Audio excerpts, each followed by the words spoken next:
pretty much this somewhat ho-hum kind of atmosphere. I've noticed that. I don't notice it as much now that I've left the Phoenix area. In the Phoenix area, people say, well, they're just laid back. No, it's more than that. And I'm not saying this as a criticism, but emotionally, the area is virtually comatose. And they get sprayed and sprayed and sprayed and sprayed. And they are virtually comatose emotionally as a crowd. And that's true. That's it's. I don't know. It's kind of weird me out. Even I catch myself sometimes in this kind of this kind of ho hum kind of blah mood for no reason at all. I mean, I've got a pretty decent life. I got a lot going on, and I'm really a really busy, kind of hectic kind of person most of the time. So for me to start feeling like blah blah humbug, and I'm kind of a upbeat, bubbly kind of guy, so I get like, what the hell's going on? And I've noticed in my own family personality changes out of the blue, and for no reason. I'm kind of like, what the hell? And it's kind of weird. I mean, it's not like a major thing. It's just like, they're not like they're being vicious or mad or they're hating. They're just kind of like, yeah, how are you? There's like no excitement. Maybe that's what I'm trying to say. Mm-hmm. Well, and that's why I described the Phoenix area as being emotionally comatose. It's not that they don't think, and it's not that they that it's not. I'm not dissing or downing Phoenix. Yeah. It's just an observation that emotionally the area never ever really gets excited, pulls together for anything. The closest they came was when the Cardinals played in the Super Bowl. And then notice that the very next season, and this is something a lot of people don't know about, the very next season, the Cardinals now played in the Super Bowl with Kurt Warner as the quarterback. You remember that. Yeah. And came within a hair of winning it. And there was quite a bit of excitement about that. Okay, so the very next season you would expect everyone to be really excited and, man, let's get out there and support these guys, and maybe they can go to the Super Bowl again this year and maybe win it, right? I mean, that's the way it goes in most cities. A lot of people don't know this, but there were a bunch of games, several games, where the Cardinals requested an extension from the NFL on ticket sales. And the reason is, if you haven't sold out by a certain date before a game, then that game is blacked out in the hometown area on television. You can't watch it on television. And so here we are, the very next season after going to the Super Bowl, and the Cardinals are having trouble selling tickets. Yeah. And that's what I'm talking about. Now, what there are other things affected other than football, but these are things, football games are something that people are familiar with, and they're high profile, and it makes for a good example of what I'm talking about. And they just don't get really too up and excited about much of anything. That's a true statement. I've noticed that and even by saying that, I noticed this year when we're coming back, getting ready for preseason and all, that just no one seemed enthusiastic. Come on, this was the Saints. They never won, even lucky to get in the playoffs in 50 years, and they finally won a Super Bowl. And the city went crazy, but even then, I have been, and I hate to say this on the air because I know my Saints fans are going to write into it, I have seen better parties at a lot of Mardi Gras than I've seen after the Saints won the Super Bowl. That blew my mind in itself. This is a party city, which since Katrina, mind you, since the I got to say, since Katrina, the amount of spraying we see in the city, or amount of trails we see in the city, have quadrupled. And it's well, why do you think that is? Because everybody was, you know what, beyond belief right after the storm. That's what amazes me. It's come on, this is a city we just got through, or we're still in, I should say, the BP oil spill. We're still working our way out of Katrina, but no one down here even seems to be remotely peed off. Yeah, we don't even get press anymore, and the city's kind of like, yeah, okay, whatever. The politicians are like, yeah, whatever. Jindal might run for president. He might wipe his nose. This is the most nonchalant BS I have ever seen. In a city that I'm used to criminal politics, outspoken people, forceful-willed politicians, forceful-willed everybody for that matter, and it's just not here. It's well, listen, having lived for a number of years in Louisiana, I know exactly what you're talking about. It's always been a very passionate state. Whatever they do, they're passionate about it. If it's a party, if it's a crawfish boil, a fishing tournament, a parade, whatever it is, it's always, 100%, and people are passionate about it. And so I'm a little bit surprised. I've been away from there for a number of years, but I'm a little bit surprised to hear you describing what you're describing, for New Orleans especially. It's for Sin City. It's more like I don't even want to say this in the air. It's become a little girly city, man. I don't know how else to say it.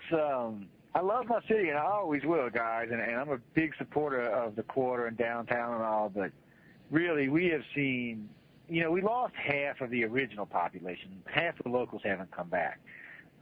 And then a lot of the people that have come back are not from the area, so they're not used to the way things are done down here, which is cool, and they're learning to fit in. But between what seems to be some kind of mood enhancement and the new blood in the area, if you came to New Orleans, you wouldn't recognize the city. If you've ever been here post-Katrina, you would not recognize this city in its attitude and its overall design now.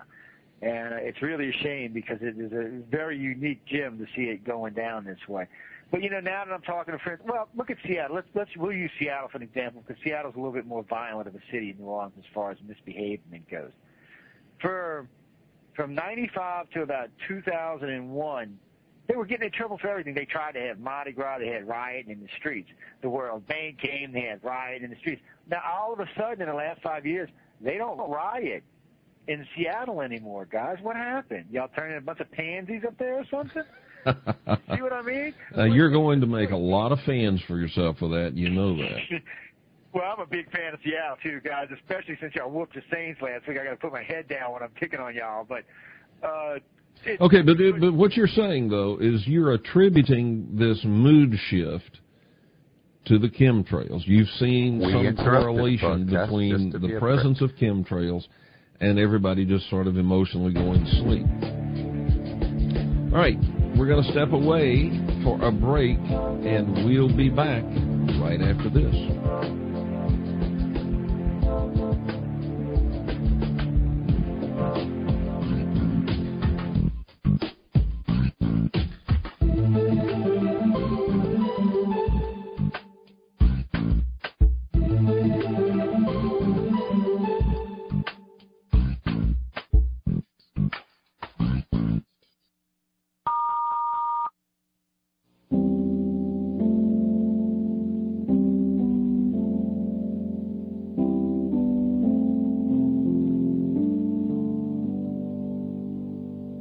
About my disappointments, I think about choices in life, I think about all my chances that I've had until now, and I think about my choices made, and I think about the games I played and how my world is crashing down. There seems to be no end in sight, so I scream out with all my might, Lord, can you hear me now? You said yesterday's gone and I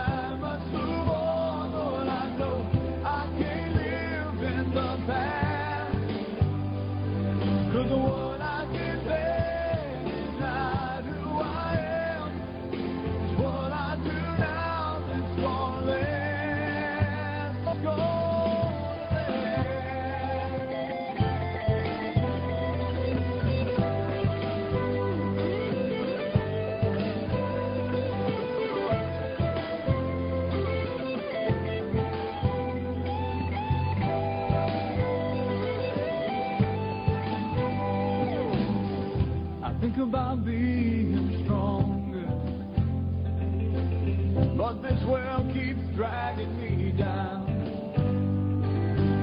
I think about all my excuses. They just keep spinning around and around. Oh, but today's a new day. I pray for help and it's on the way. Lord, I know you're gonna bring me back around. You'll pick me up and you'll dust me off. Clean up my heart, save me from the floor. You tell me I must move forward now.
Welcome back to the Kevin Smith Show. My guest this evening is Joe Montaldo, and he is the International Director of the International Community for Alien Research.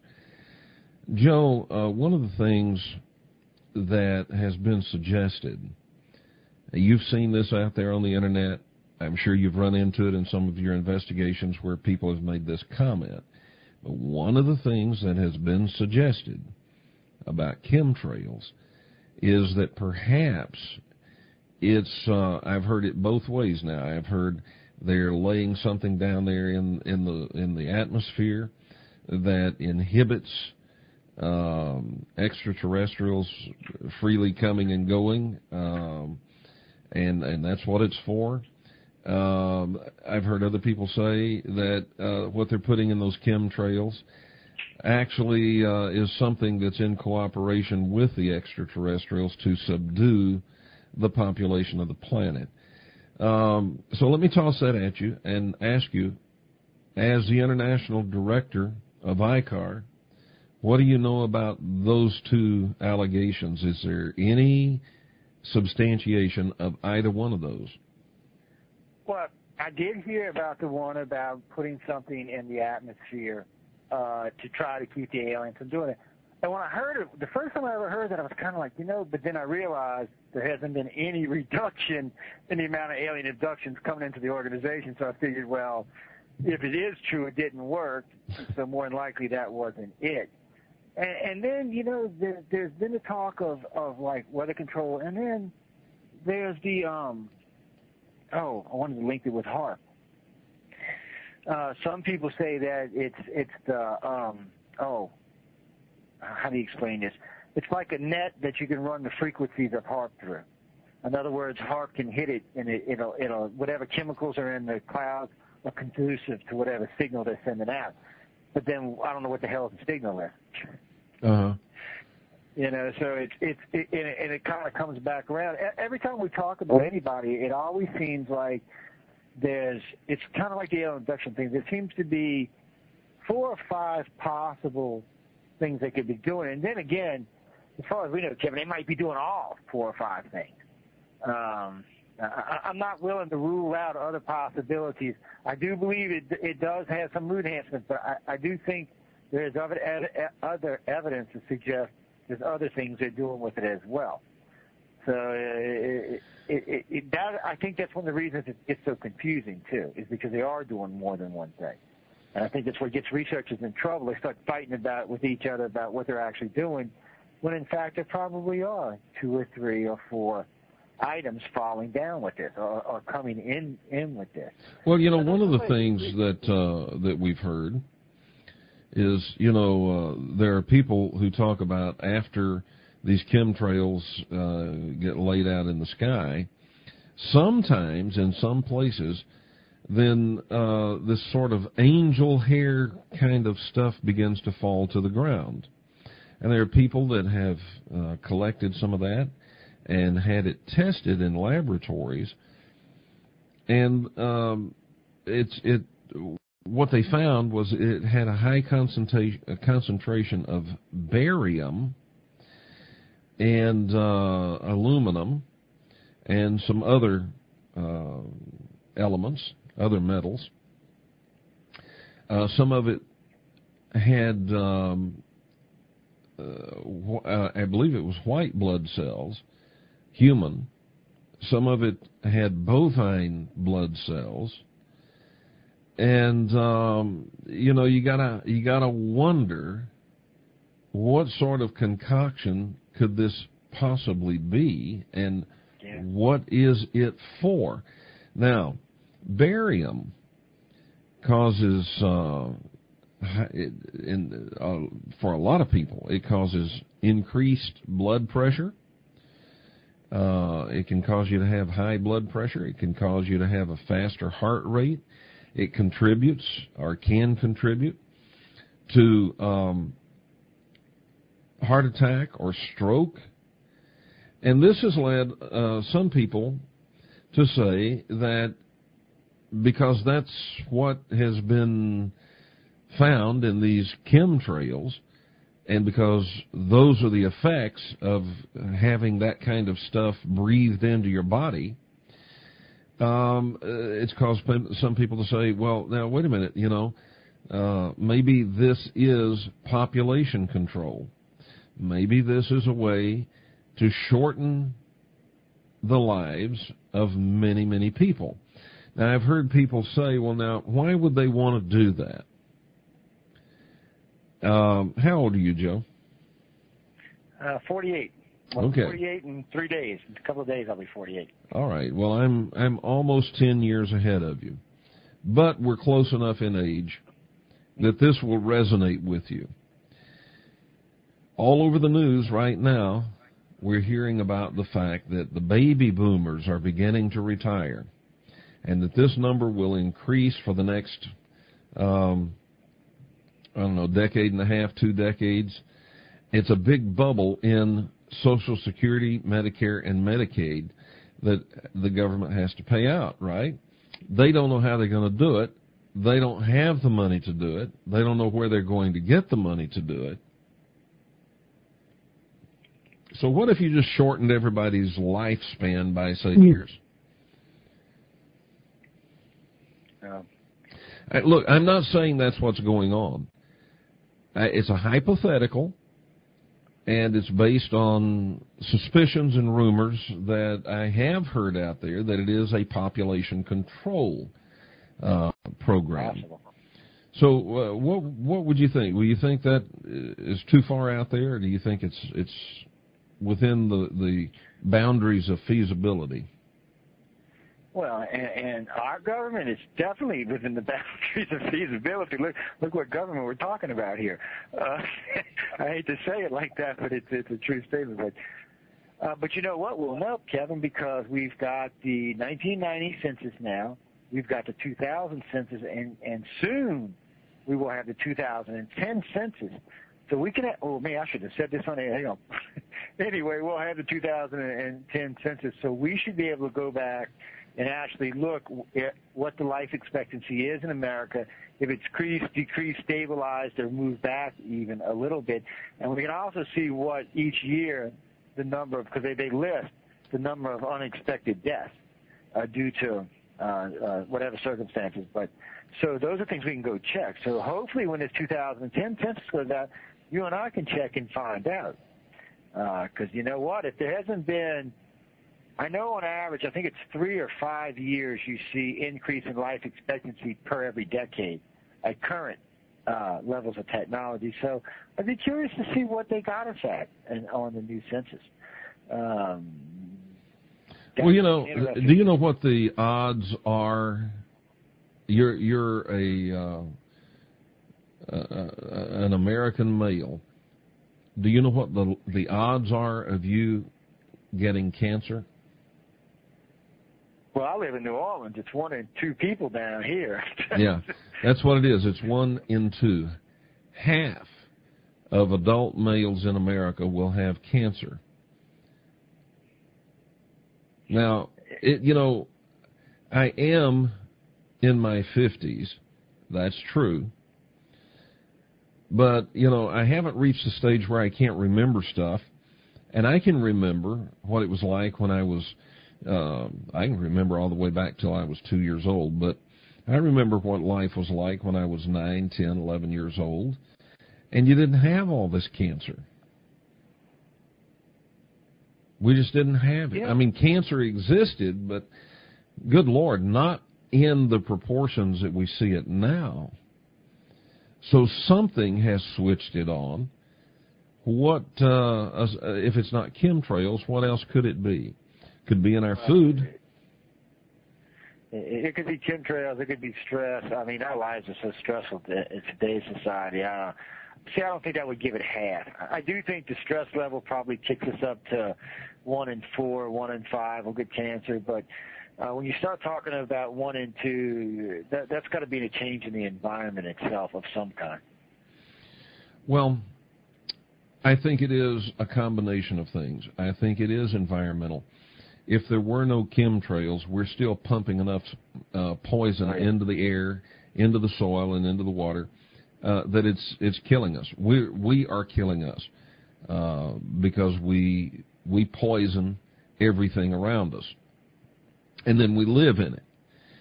Okay, that's one thing. It could be chemtrails. Add stress to that. That's another thing. And look, the stress levels are as high as I have ever seen stress levels in this country. Maybe 2-3 years ago I would have said people are being pushed to the breaking point. We're past that. Now we're past it. They're losing their houses. They're losing their families. They're losing everything they own and everything that makes up who they are. They are losing all of it in ever-increasing numbers. And that has to have an effect on your health.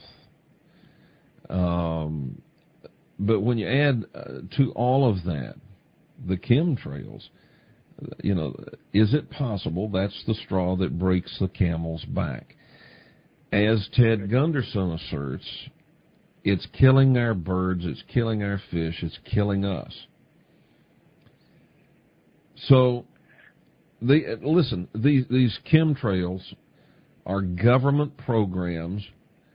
The legislation that authorizes them was passed by people that we elected, and that they turn their nose up and say, well, I'm an elected official, you're supposed to, treat me with some respect. And then they pass legislation like this, and Gunderson asked, where is Congress on this? He says, what is wrong with Congress? These chemtrail programs are their programs. What can be done to shut them down? I'm not sure anything can be done to shut them down. We have seen just how well Congress listens and responds to the will of the people. We don't matter. We just don't matter. And we don't either. Somebody tried to tell me today, oh, it's better now. It's better now. I'm like, no, it's not. It's still the same. Yeah. It doesn't change. There will be cosmetic, but underneath it stays the same. Now, I don't want to get into too much detail about all that because that gets us into politics.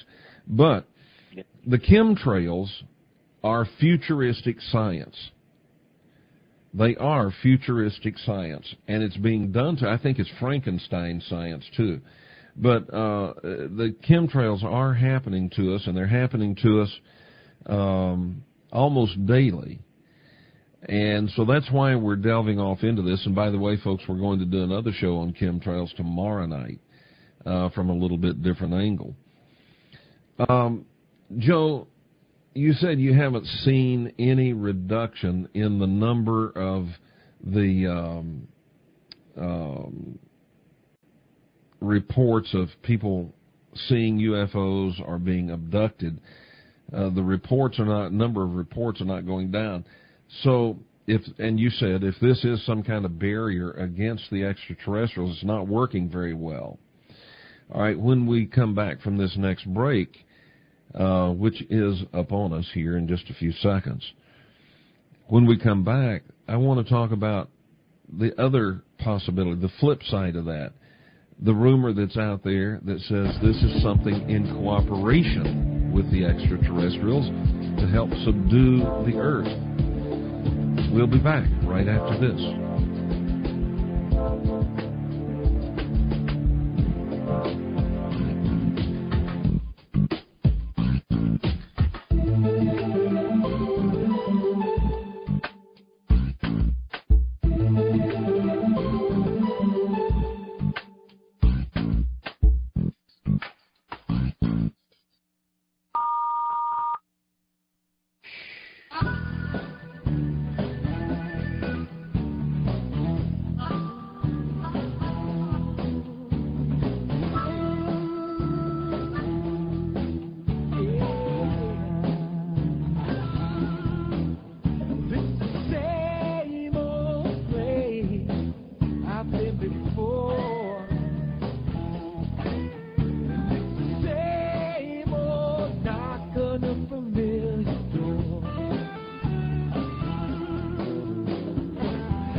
And welcome back to the Kevin Smith Show. I'm talking this evening with Joe Montaldo. And Joe, when we stepped away for break, I said let's flip that over and take a look at the flip side of that issue.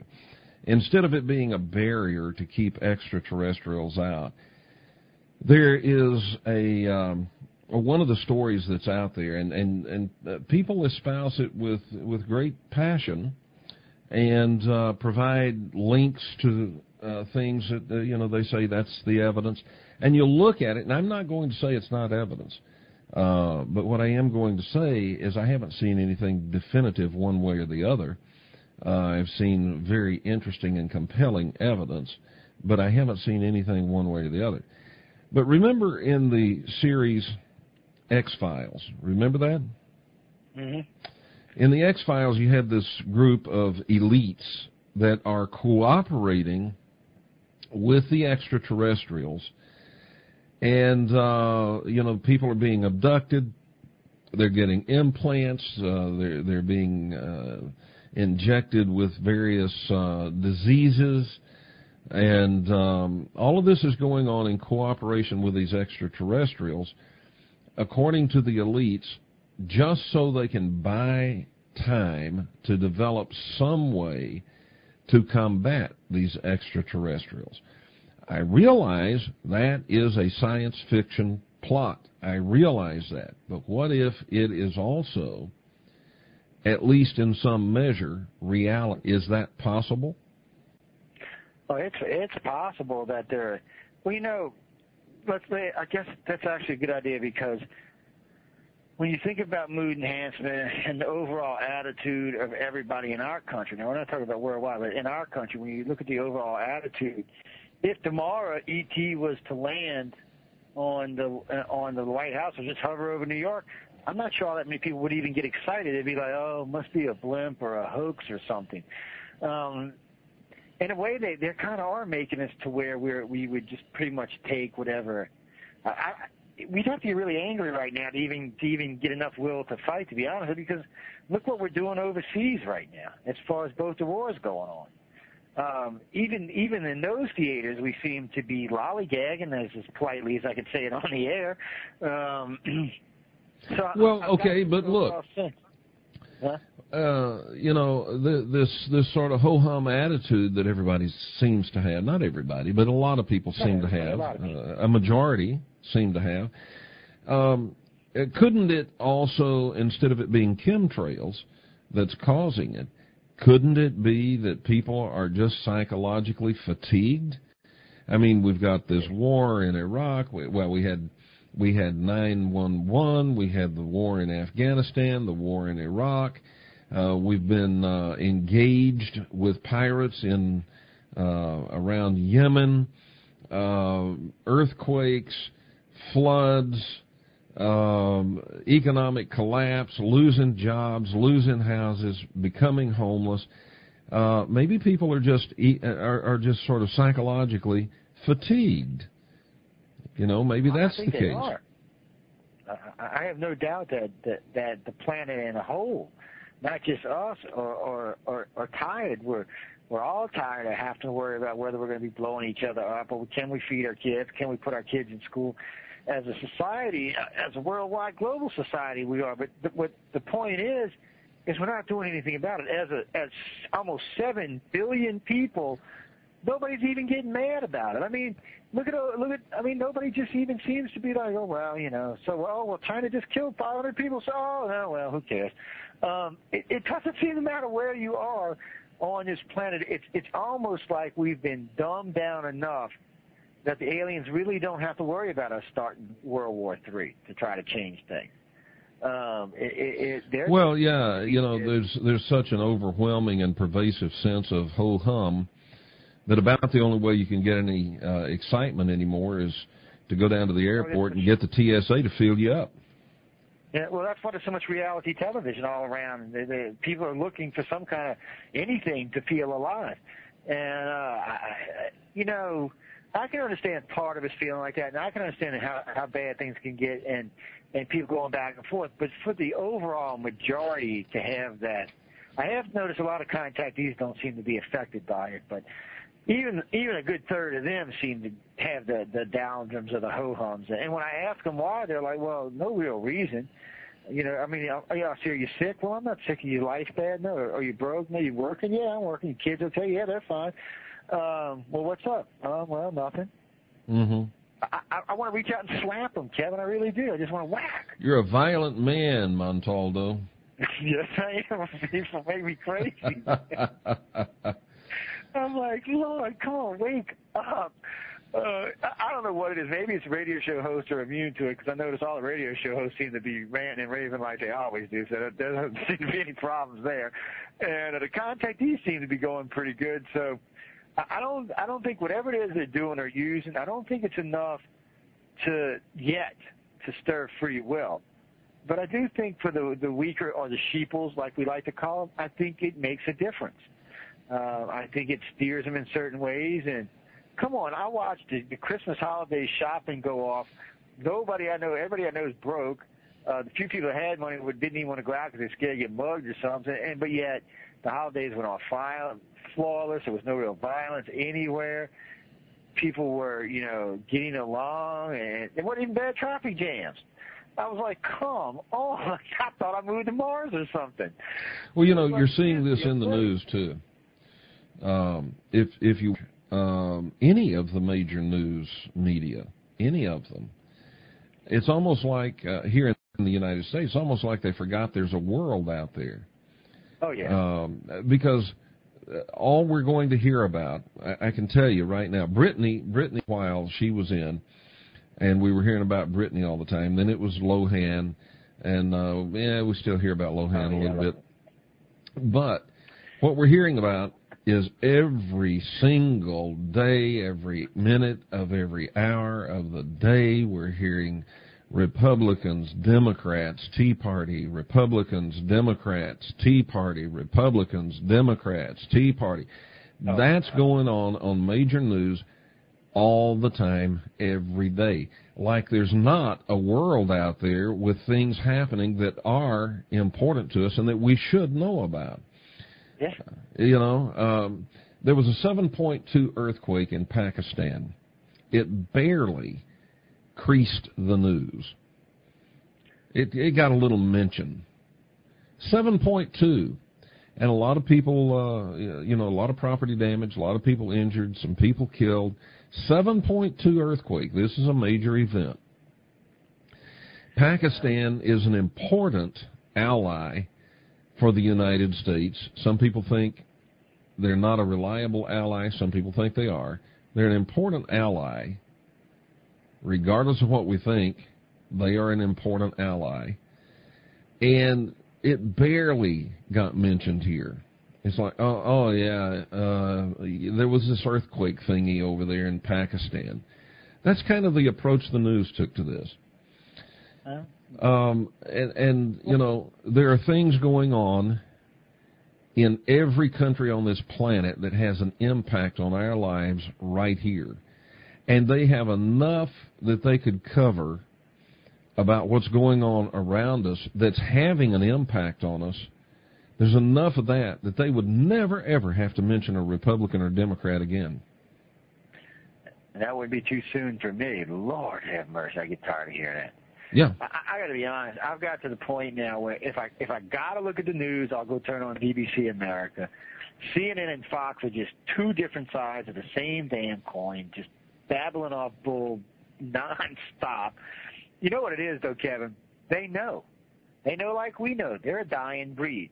Mm-hmm. The Internet is going to wipe CNN and Fox. It's either going to wipe them out or put them in a whole new world, because you seen the new stats came out last week, right?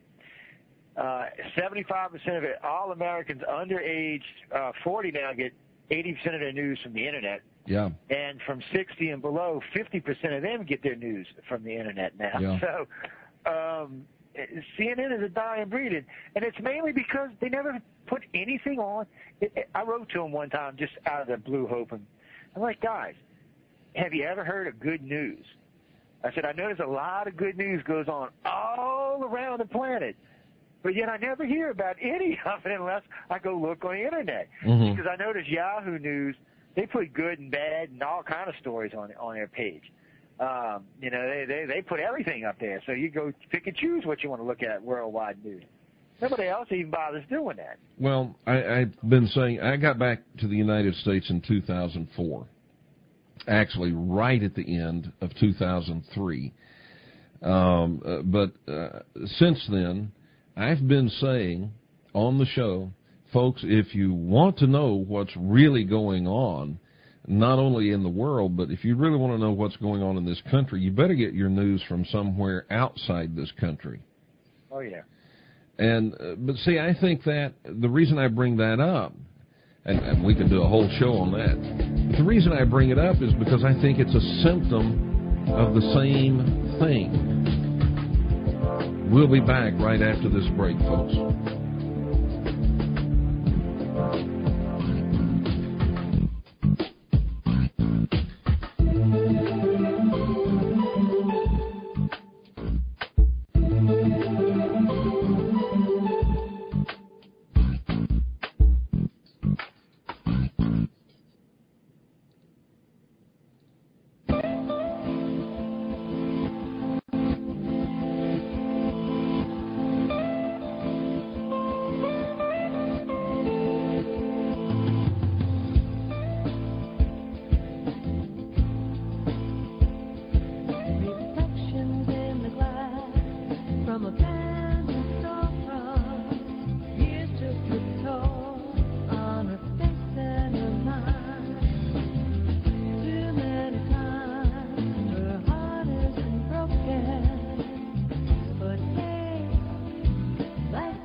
Welcome back to the Kevin Smith Show. For those of you who are joining us just now in this second hour, welcome aboard. I'm glad you're here, and my sincere sympathy to you for whatever it is that kept you from the first hour. My guest this evening is Joe Montaldo. He is the International Director of the International Community for Alien Research, ICAR, I-C-A-R. He is a radio host, and as you can tell, he is very outspoken with his opinions, but that's a good thing when you're on talk radio. Joe, I was saying as we went to break that I think this whole malaise, this whole swamp that the news media in America is in is a symptom of the same sort of laconic, ho-hum, dumbed-down emotional attitude that seems to have sort of settled over the country. Now, I'm quite aware of the fact that that doesn't apply to everybody in the country. I know that. But we're seeing, it's in such great numbers, we're seeing it as a rather pervasive thing. It's happening all over the country. Is there any way to reverse that? Well, besides getting violent, I don't know. Well, we don't want to get violent. No, I don't. When I mean violent, I mean like in a physical violence. But I think one of the problems is, Kevin, is I was talking with my son about this the other day, who makes 25 in a few days, and I was talking with my stepson, who's about 45 or 42. I don't want to upset him. But anyway, I've been talking to him, and there's a good bit of age difference. And I was talking to my wife, and the thing of it is we need someone who can step up and really be a leader, someone that you will admire. There's just no heroes left. There's nobody to get behind. There's nobody can really unite our country anymore. I mean, everybody's like Barack. I said, no, that ain't going to work from the get-go. But well, I don't think any politician. I don't think any politician could do it. I don't think that. I think it needs to be a person, someone that's charismatic, intelligent, more brilliant for that matter, that can step up and not just grab our country's attention, but we've had leaders in the past, and not just politicians, but we've had other types of leaders in the past that could stand up and get our attention. Not just our attention, they'd get the world's attention, but not just us. We've lost that ability, but it doesn't seem like anybody's filled the role anywhere. So the country's just in a ho-hum, and I notice it's contagious. It's starting to spread to our allies and our friends and even to some of our enemies. And I don't care if our enemies get bored and laconic. That's good. Yeah, I'm hoping. I'm over here fall asleep and hit their head on the button and kill us all, too. So. Well, look, we started out talking about chemtrails, and I do think there's a connection. I can't prove the connection, but I do think there's a connection between the chemtrails and this sort of melancholy that has fallen over society. I don't think it's the only cause of it, and in fact it may be, as you suggest, it may be being used to prevent major outbreaks of chaos. That may be.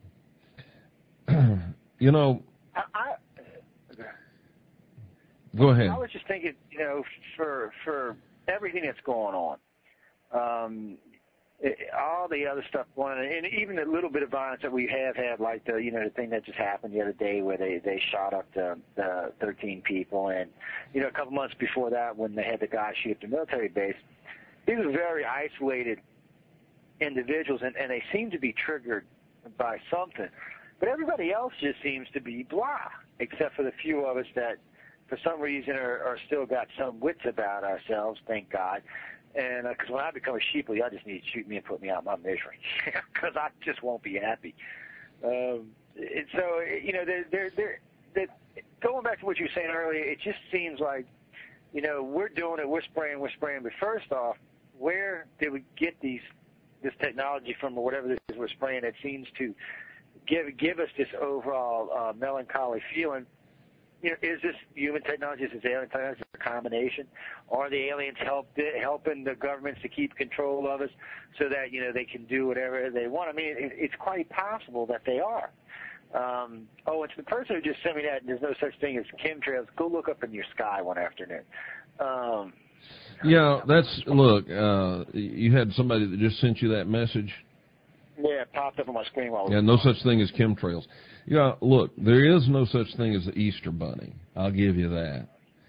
Yeah. But saying there's no such thing as chemtrails is about as intelligent as saying there's no such thing as oxygen. There's an excellent. Look, here's what we're going to do. If you go to my website, scroll down, you see the picture about today. You see the picture about tonight's show. And you see faded a faded image in that picture of a jet with trails behind it. Those are not contrails.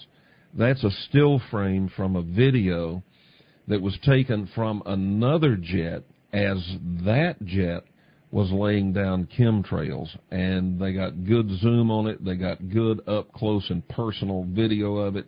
It's real. And it's an unmarked jet, completely unmarked. Yeah. Kevin, I got video of planes flying side by side over New Orleans, because we know what all the flight routes here. Plus, we've got Airport Monitor 2, which allows you to monitor all incoming, outgoing flights for the last year, even in live mode up to 100 miles away from the city. So it's kind of cool. So we can track everything. So what I started doing is when I see these big fluffy ones, I'll run out by the airport, see what I can find out, or pull up the monitor to see what happened to be in the sky at the moment, because it gives you the registry numbers and everything for the planes. Occasionally you'll get one that's a blip, nothing, which for a while I had never seen that before, but over the last couple of years, every now and then you'll see one, and it happens to be on that same course. Well, we started running out to New Orleans International, and occasionally you would see a gray, unmarked tanker sitting on the ground at the airport itself. We got good shots of them.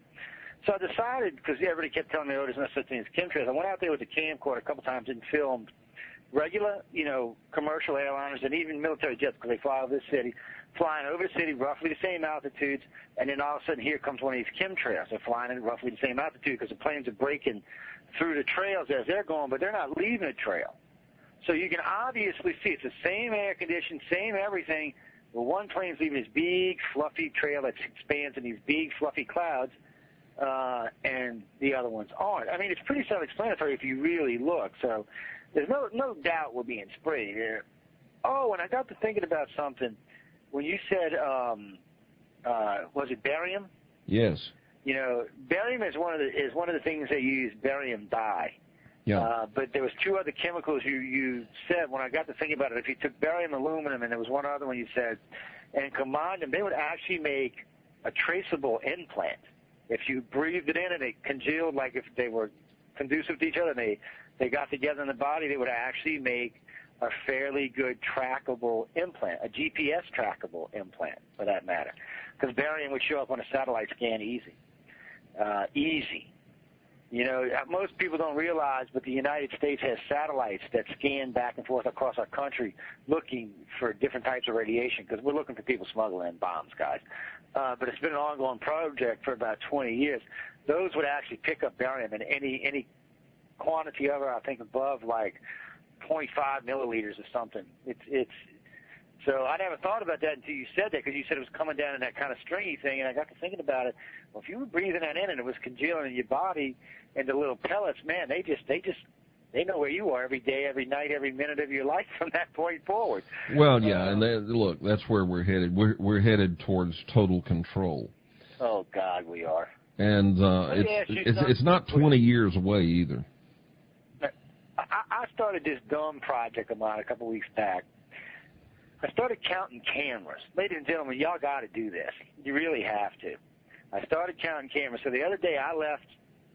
I'm on interstate, mind y'all. I leave New Orleans on Interstate 10 and I went out to Pensacola. By the time I got to Pensacola, just on interstate, without getting off of interstate, more than 65 cameras. That's one way. And that's not even getting off of interstate. Total trip going through Pensacola and Gulfport and all, more than 400 CTV cameras, guys. Mm-hmm. Come on. What happened to privacy? I had no idea it was that bad, Kevin. I had no idea. I got to be honest with you. I had not a clue. I feel like an ignorant fool. I knew there was cameras on stoplights, but now, like in Louisiana, every stoplight has a camera on it. And I'm not talking about the ticket kind. These are actually looking down into your car. Arizona, they've got cameras everywhere. But these standalone radar cameras, it's radar and a camera, and if you're speeding, it snaps a picture of you, your car, your license plate, and records the date, time, and speed. And then you get the ticket in the mail, which, of course, is unconstitutional, because you have a constitutional right to a trial, and you have a constitutional right to confront your accuser in court. Well, you can't confront a machine.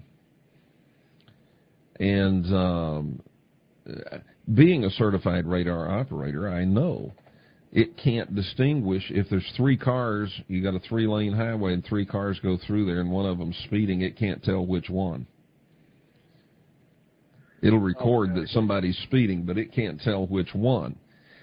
Now, if you had a cop sitting there, he could say visually, I saw which one was going faster than the other 2. But the camera can't do that. Yeah, because he's got the sight on his gun. He's looking through. So he knows. Well, he's using his eyes and his brain. So you have, it's unconstitutional. But out in Arizona, the state legislature has made those illegal in the state, and as the contracts with the companies that have those, as those contracts are expiring, they're not renewing them. They're illegal in the state because they say they are unconstitutional, and that is correct. They are unconstitutional. But a great many things happen to us each and every minute of each and every day that are unconstitutional, and it doesn't seem to matter. I think chemtrails would be unconstitutional. Now, think about this. Joe, if a doctor came to you and he said, look, I'm going to give you this injection. He just shows up at your house. And he says, I'm going to give you this injection, Montaldo. It's got barium, aluminum. It's got some human blood cells and cow blood cells and a few other things in there. So bend over. Here we go. And you say, no, I don't want it. And he says, oh, well, I'm going to do it anyway. Bam, he hits you in the arm with it and injects you. That's a crime. It is a crime for which he can go to jail. But these airplanes can fly over and spray all that same stuff on you, and you have no choice but to breathe it. That's a crime, too. And it's a crime being perpetrated by people we elected. Well, you know what I found out about that, because I was ranting and raving about that a few years ago about it being a crime. There's a thing in our law, it's actually in the Constitution, that allows them to do, well, it's not in the Constitution, it's in the amendment. Sorry, got confused there for a second. Well, it's in the court It rulings. allows them to do X amount of aerial experimentation. Mm-hmm. I didn't know that. I flipped that when I found that. Well, none of y'all gonna do about it. What they did is they passed several laws that said, yeah, well, we're going to authorize ourselves to do this. And so they do it. It's not constitutional, but they do it. And if somebody says, well, you know, you need to be prosecuted for, well, no, you can't prosecute us. We've got this law that says we can do it. Well, who passed the law? Well, we did. Yeah, no, don't you love that one? Yeah. Yeah, so, you know, it's there is no such thing as constitutional protection. You don't have it. And the biggest reason you don't have it is because the people who we elect have decided to take it away from us. And this is not political. This is an issue. Chemtrails, that's the issue.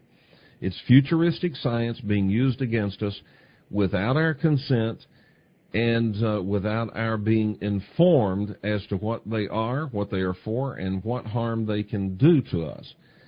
In other words, we are in a national concentration camp and being we're being experimented on. That is illegal. I have lived in countries where you have monarchs, real monarchs. I have lived in countries that were under communism. And I've lived here. And I've lived in countries where there was basically no law. Here in the land of the free is the only place I know of where they do that and get away with it. Now, I say here in the land of the free. That makes it sound like it's just the United States. It's not. It's all the free world allies where we're supposed to all of us be free. That's the only place where we get experimented on like this. Let's say that you were, never mind. We'll move on, but because if I expound on that too much, it will get into politics. We're not talking politics here. We're talking the issue, really, of human rights, your right to life, and you're being experimented on, and you're forced to breathe this stuff.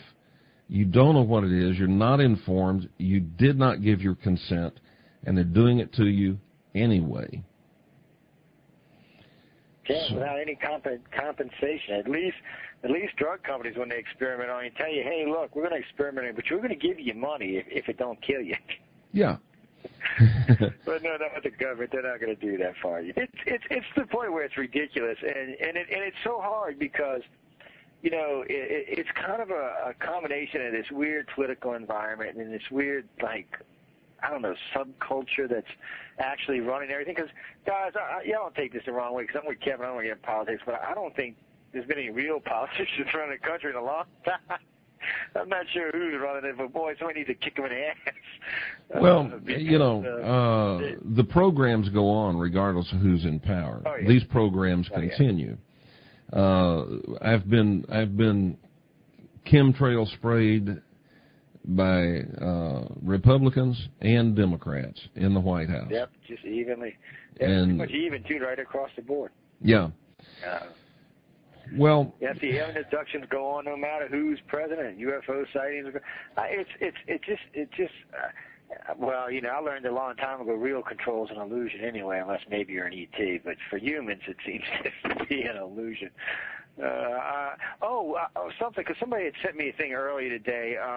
Remember the spiral in, where was that in? Norway. Yeah. Well, there was an afternoon, Linda and I were driving. We had left Fairhope, Alabama, and we were driving towards Gulf Shores, Alabama, Orange Beach, Florida. They call it Florida Bama. And anyway, we're headed down there. And I was talking to Linda. I had my droid out, and I was doing GPS to find out where it was a deep water channel nearby. And I looked down to see what it was, and then as I was getting ready to get back on the road, I was putting my phone, and when I looked up, there's a spiral in the sky, just right above us, going straight up, a white one. I got it on videotape. I actually sat there and videotaped it. But the funny part was, this road's about 75 miles long, and it's a straight line. So we'd been driving on the road for a good 40 minutes and didn't see anything. And then all of a sudden, we look down, we look up, and there it is. I have no idea where it came from, what it was for, what it was doing.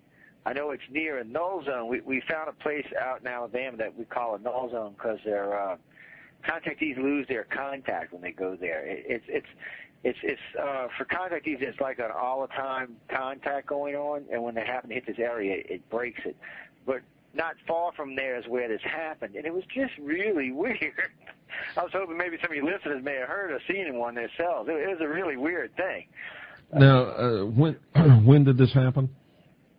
This was, I want to say 3-4 months ago. How long ago was that, Dave? About 3 to 4 months? It was still warm, so, well, for us it stays warm quite long down here, but I want to say like October, somewhere right around there. It was a couple weeks after the one in overseas, so I think it was 2 or 3 weeks after that. So. All right, how high was it? It looked like it started out, if I had to estimate, because of the trees and the poles nearby, I'd say probably around 10,000 and stretched up to about 25,000. Because it went up there. And, I mean, and what's funny, and this is the other great thing about this, right next to it in the picture is a chemtrail going right next to. See, this thing might not actually have been going. It might have been arcing over, but I mean, it's running parallel with this thing, whatever it is. And did it look like a missile? No, it didn't. It was just there. I mean, there was no noise, no nothing. You know, and you know what's funny? I've seen many missiles launched off the Nimitz when I was on there, and I worked many bombing derbies in Fallon, Nevada for the military. I ain't never seen any of them make a spiral like that blue one or that white one. I got to be honest with you. I've never seen one do quite like that. It was just, And this thing looked like something pulsed in the sky, and it would like it, to me, what it looked like, Kevin, is someone had pulsed some kind of like energy wave, and this was like the residual cloud left behind from it. But that is strictly a theory. I have nothing to base that on or back that on. And it was just wild. I mean, I looked down at the droid. I looked up. I started talking to Linda. I said, what the hell? And I was showing it to her because we had the camcorder. You know what we were out doing, by the way, ladies and gentlemen? Oh, well, we were filming for the BP oil spill. That's what we were actually out doing. It was one of our, I think, our third or fourth trip doing the BP oil spill, where we were actually filming the different oil cleanup areas and zones. And while I was filming it, it's actually on one of those videotapes online, I caught this thing in the air, whatever the hell it was.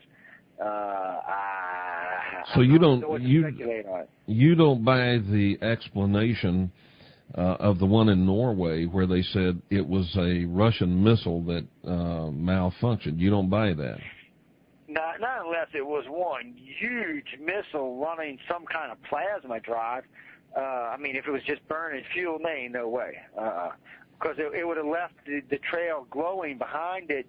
And that's a pretty cold area down. I'm thinking, no, not so much. I'm not buying that story. Mm-hmm. Well, I found that story hard to buy as well. And, I'm willing to say, look, I could be wrong. It may be a missile. But it didn't look like any missiles I have seen. I have seen some, but I haven't seen certainly as many as you have. We've got a break coming up here in about a minute. So let me ask you this. When we come back from break, we're going to open up the telephone lines. Do you get a lot of reports from people about chemtrails, and are they associated, or do you get a lot of reports about abductions that seem to be associated with a chemtrail situation? I get a lot of people that write in interested about chemtrails all the time. I wish we had an actual really good expert in the organization because it would make my life easier. Related to abductions, the only thing I say about related to abductions is every now and then we'll get a peak of abductions, and at that particular time there might be a heavy spraying, but I don't know if they're actually correlated or they go to if it's coincident or not. There's just nothing. There's not enough data on it yet to really know. What about UFO reports and chemtrails? UFO reports. That's interesting because I read something on MUFON. Oh, God, I hate using that word. Okay, hold that thought. We'll get your answer on the other side of this break. We'll be back, folks, right after this, so don't go away.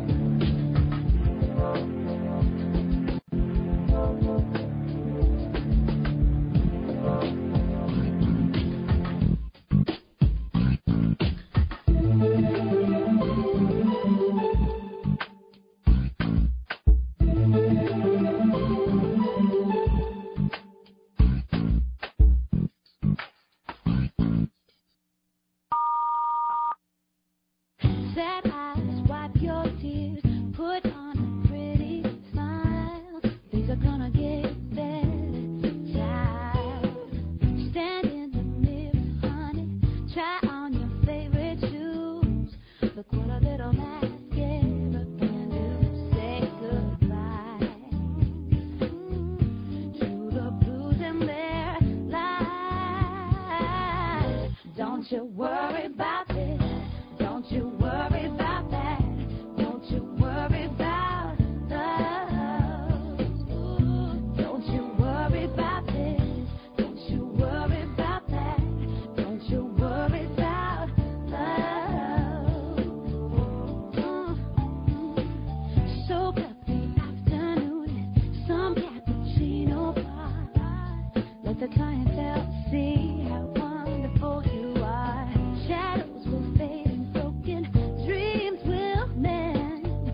Welcome back to the Kevin Smith Show. We're talking with Joe Montaldo, and we're going to open up the telephone lines. We have one caller on hold. Caller, if you'll just hang on, we'll get to you in just a moment. Joe, I want to give you the chance to finish your thought. I had asked about UFOs connected to chemtrails. Well, and I had read something. It was just a couple of weeks ago. I had read about an increased sighting in a couple places in Washington State, Washington, Oregon, California. I think it was Idaho. They had been an increased amount of UFO sightings, but at the same time, they were also reporting an increased amount of chemtrails. Now, like I said earlier, I mean, I don't know if it's the fact that they're related. It just, like I said, I'm not a big fan of coincidence. Yeah. And now maybe they're using this because, we did learn early on that especially the Greys have the ability to use, they can make their ships invisible, but sometimes they use what we would call like cloud control. They've been seen sucking up water and forming clouds around the craft at the same time. It is quite possible because I have seen sometimes when they spray, it'll be a beautiful blue day.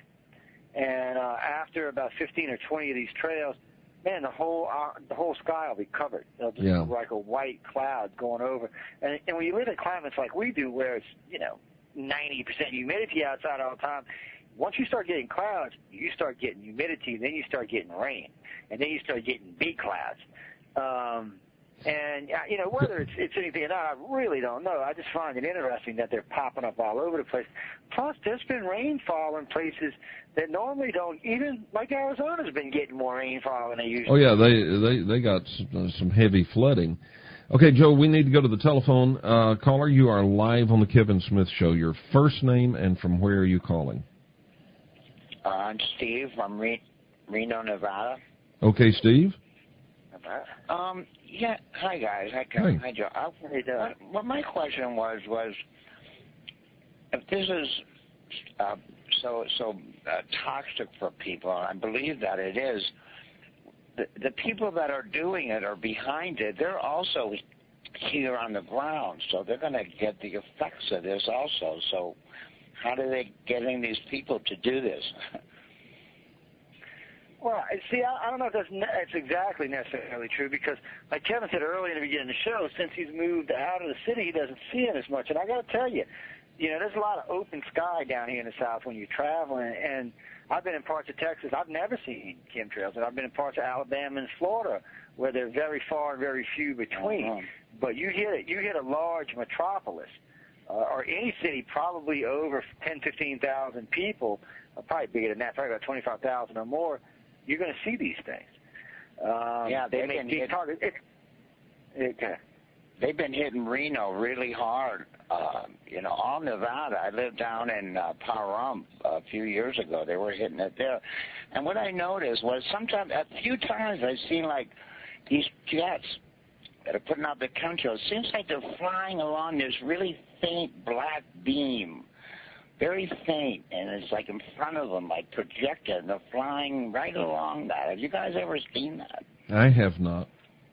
I haven't either. I haven't seen it, but I'll tell you what, a couple of times. I thought, is this like an optical illusion, or is this some kind of projected thing from a satellite? It was strange, so. Yeah, that was my question. I just wondered, if this is being done, the people are on the ground here too, But then you say that it's not. Well, it's also possible that they have developed some sort of inoculation where they are not affected by it. That's a possibility as well. Well, you know what? I got to say, I don't get many reports of chemtrails over D.C. either. I get them all around there in Baltimore, New York, everywhere, Jersey, but rarely ever get any out of D.C. And, I've been in D.C. now on 5 or 6 occasions, stayed for a good 4 or 5 days, and I haven't seen any, come to think about it. That doesn't mean there's not any. If y'all do have them regularly, please write to me or Kevin so I know, but I really haven't seen that many there. It's kind of out in the Phoenix area, we were getting them every day. Thanks, guys. I really appreciate your time. Have a good evening. All right, Steve. Thank you. Thank you. All right. There you go. Okay, ladies and gentlemen, the telephone lines are open, and the telephone number is 623-444-5889. Toll free, 888-223-4599. That works in the USA or Canada. Now, if you're not in the USA and you're not in Canada, I don't have a toll-free number for you. But what I do have is called a flash message option. So you can go to my website. You can call our main number, 623-444-5889. We'd love to talk with you. But if you don't want to make the international long-distance call, what you can do is you can go to my website. Scroll down. You see the picture about tonight's show? To the right of that, on the right side of that picture, is a link that says flash message. So you can click that, and then you can send me your question or comment in that way, and I will be more than happy to read it if it pertains to our topic tonight, fits the show. I will read it and we'll discuss it. Joe,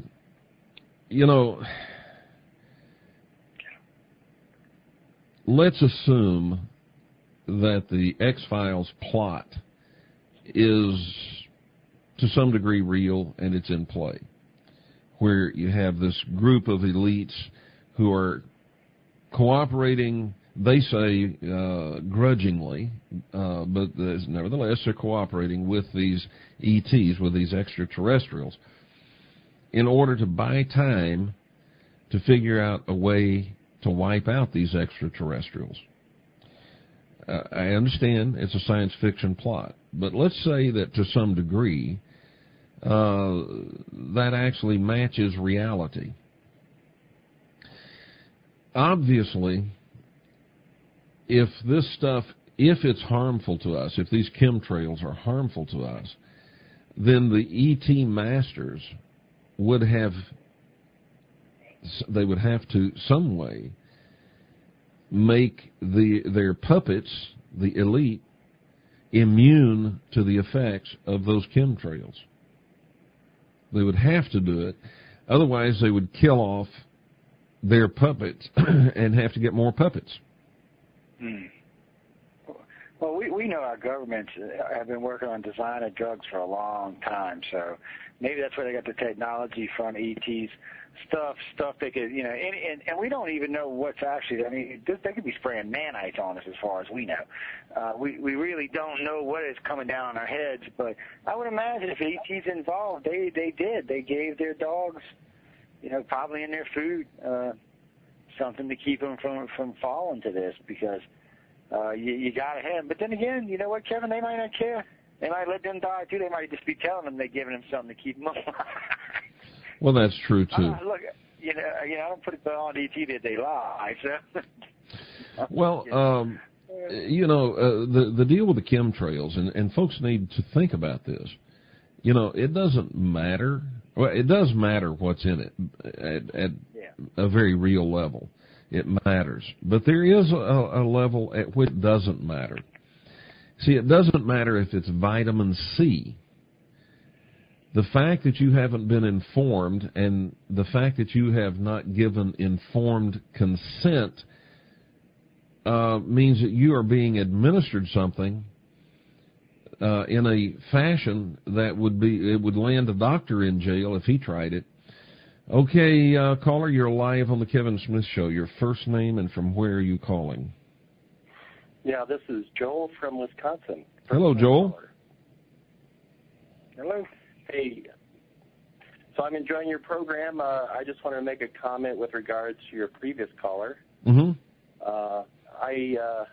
I think I have an explanation for the effect that he was talking about, where you had a chemtrail or a contrail and then a kind of like a black beam coming from it. Mm-hmm.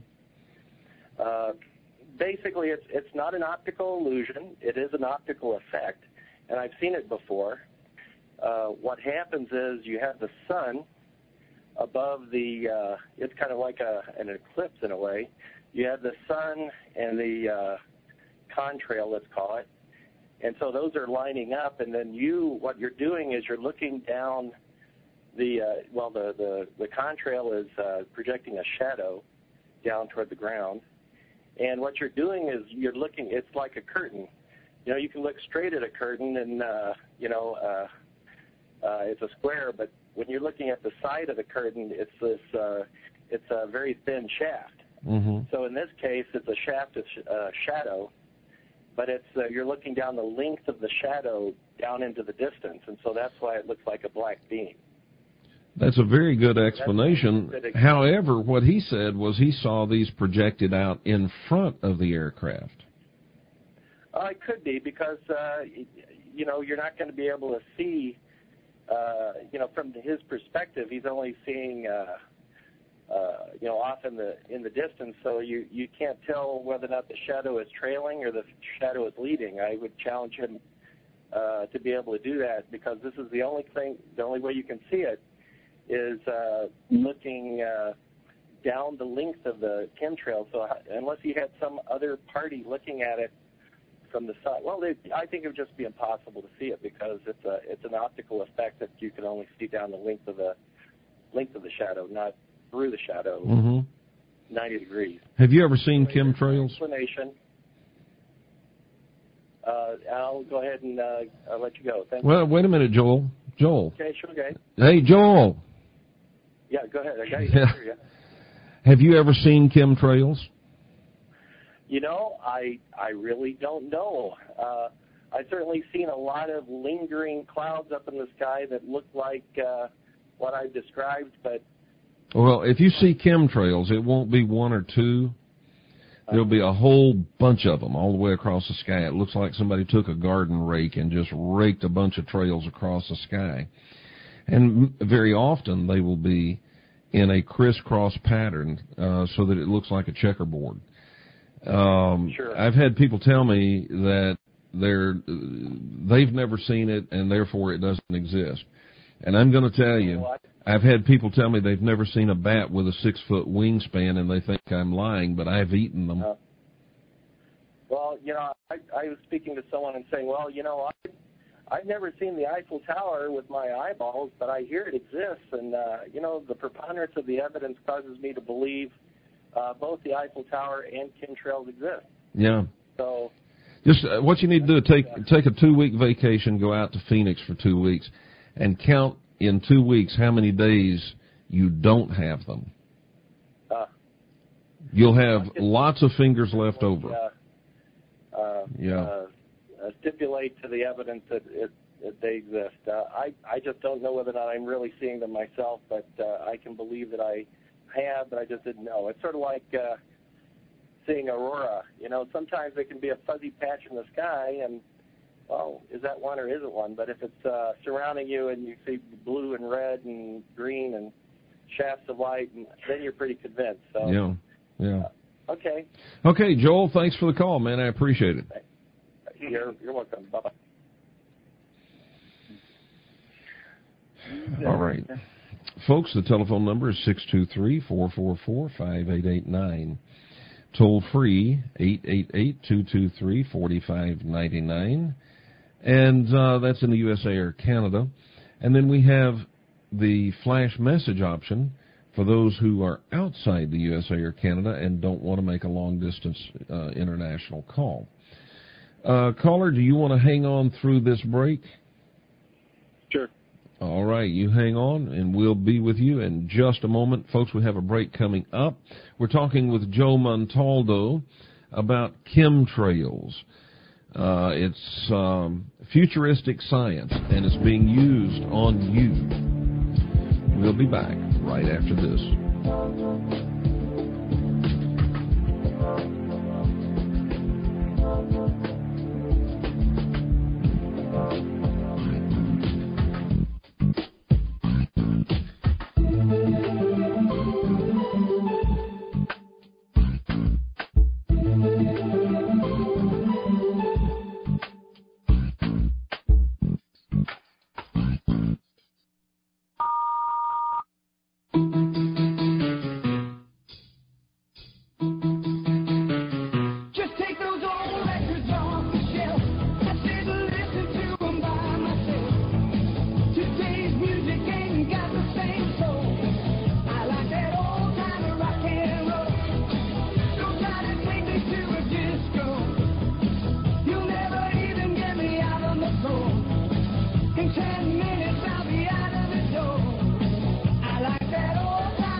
down saying Mooney, Mooney.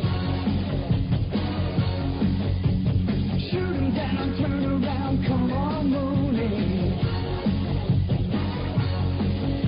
Hey, she gives me love and I feel all right now.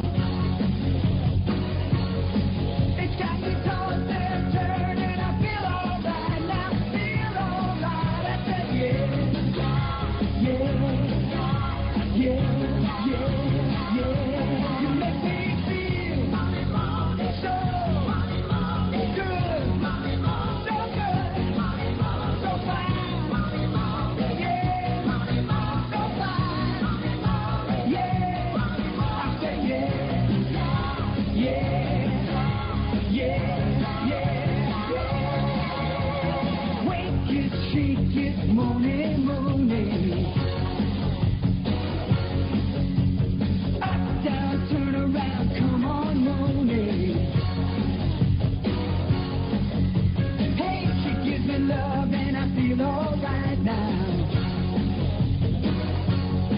I said don't stop now and come on, Mooney. Come on, Mooney, yeah.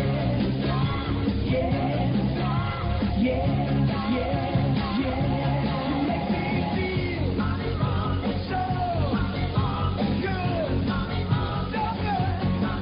so fine. Yeah, so fine. Yeah, I say yeah.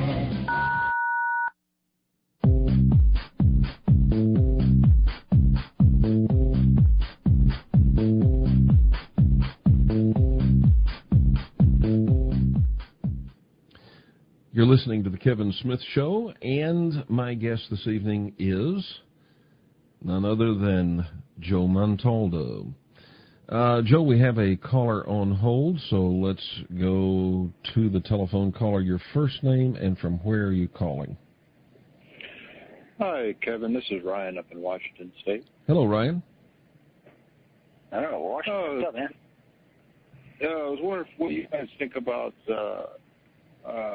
maybe it's not quite as nefarious as we think. Maybe they're trying to protect us from something like a virus that they don't want to tell us about, or a bug or something, because the bug, they don't want to tell us about that. But maybe it's not quite as nefarious as we think. Maybe they're trying to protect us. What do you think about that? Oh, it's actually possible. I mean, we were talking about the beginning of the show about aerial spraying and stuff like that for vaccination purposes and things like that.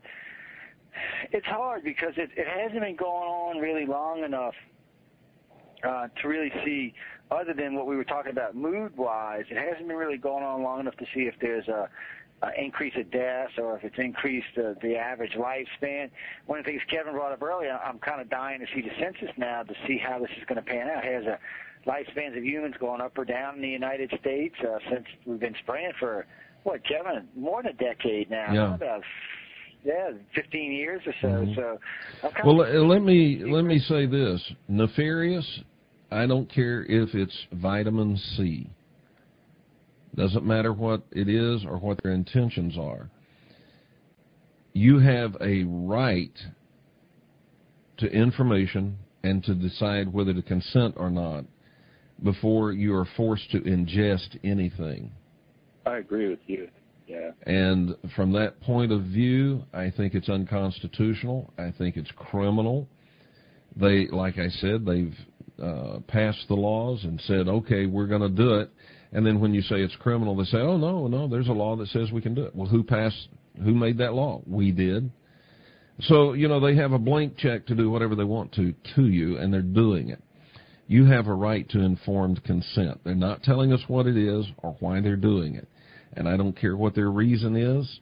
It's criminal to force me to breathe something, and I don't know what it is or why. Ryan, I thank you for the call. I got to move along because I have a flash message I've got to get to here before we run out of show. This one is from Leonardo in Puerto Rico, and he says, Hi, Kevin and guest. We have chemtrails here in Puerto Rico from time to time, and they crisscross the sky, but very early in the morning. Tell your guest that the heroes he talked about are here. but they need time to mature. It's only a matter of time, and the controllers are scared. Well, I hope so, man. I hope he's right. I like that too. Yeah, that's good. I like that. I think they're scared, but I think they're determined as well. Yeah, they are determined. See, and that's the problem. And I don't know how many. I'm not sure. Where China and Russia's role is in this. I mean, there's a lot going on here that's going on behind the scenes that we're not have any clue about. And I'm really curious because I heard our emperor the other day talking about new extended relations with China, and we're going to do this, that, and the other thing. And I'm thinking, really? I thought they were our enemy. Well, what happened? I don't know. It just seems to be that there's a lot going on they're not telling us, and there seems to be a greater power at movement here, and it doesn't just seem to be localized to the United States. It seems to be, like I said earlier, it seems to be spreading to the whole dang world. Mm-hmm. It just seems to be moving out there, and maybe it originated here, maybe it originated somewhere else, but whatever it is, if the people on the planet don't wake up, we're going to find ourselves in deep dog doo-doo. Well, I think we already are in it, and I think it's too late to wake up. But it's not too late for at least small groups of us to survive it. Now, having said that, I hope I'm dead wrong, Joe. I hope I'm dead wrong, and that things can be put straight, but it is global. I think we're about 30 years too late to wake up and really do something significant to change the direction of things. For small groups, the direction can be changed, but they have to be as determined as the people that are perpetrating these crimes against us. And let me say, because I know that CNN and Fox News and MSNBC, ABC, CBS, all of them are populated by mushroom heads. I do not advocate violence, but not in the least. But there are small groups that, if they're as determined as the perpetrators, can escape some of the effects of it. Joe, does your group have membership? I mean, can somebody join ICAR? Oh, yeah, I think we're up. Last time I checked, we were somewhere in a 24,000 range. I mean, it's free. Somebody asked me one time, well, how come you have so much bee to move on? I said, because we don't charge membership. I said, well, all right, let's take this quick call. Folks, if you click on Joe's picture on my website, it'll take you to the ICAR website, and you can find out about joining there. Okay, caller, you'll have to do it very quickly, but your first name and from where are you calling? Hi, John from Vancouver Island. Hello, John. Hi. Hi. Just want to say that I wrote the local paper, the local editor, wrote the Ministry of Environment in headquarters, and a friend of mine went to the local base here, and what they said about the crisscrosses was it was for parachuters to jump through. Nonsense. And we've never seen any parachuters at all. So as far as writing and inquiring so far, it's gone nowhere. Well, and it won't go anywhere. But if you were in the United States and you wrote and inquired, you'd get put on a no-travel list, and at the worst, and at best, you'd be on the we got to X-ray this guy and feel him up with the TSA. Just for asking the question, that'll get you that. Hey, John, thanks for the call, man. I appreciate it. Okay. Yeah, Vancouver, that's Alfred Weber country up there, huh? Yeah, it is. Okay, so people can go to your website and join ICAR, what do you have, any training for investigators or anything like that? Actually, we're I've been talking with some of the other investigators because most of the abduction researchers work with somebody.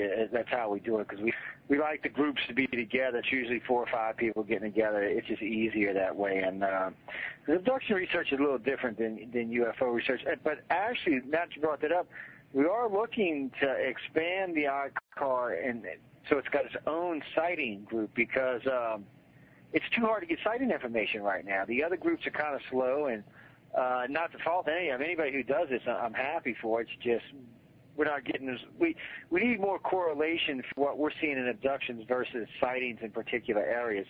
So we're going to probably add sighting groups. If you're looking to get involved with something like that, write us, let us know, come join our organization. We're always looking for directors. We need about 50 more directors right now. Blog Talk Radio. Hi, my name is Stephanie Benetti. Welcome to Second Sight NYC,